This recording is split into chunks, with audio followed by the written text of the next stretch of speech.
Ramai DM dan tanya apa rahsia kelas CPR Academic Dr. Aizul Amar ni.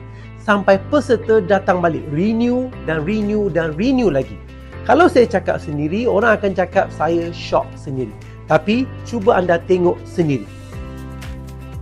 Peserta ini dah join kali ketiga kelas bersama kami. Kalau tak best, takkan dia repeat sampai 3 kali kan? Sebab apa? Sebab kelas kita bukan teori semata-mata.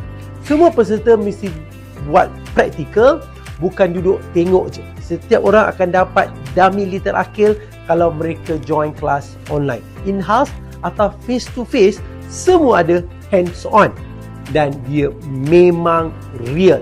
Tenaga kelas, energi kelas memang lain macam. Tak bosan, tak mengantuk sebab kita ajar cara yang senang faham, senang follow dan senang buat apabila berlaku emergency.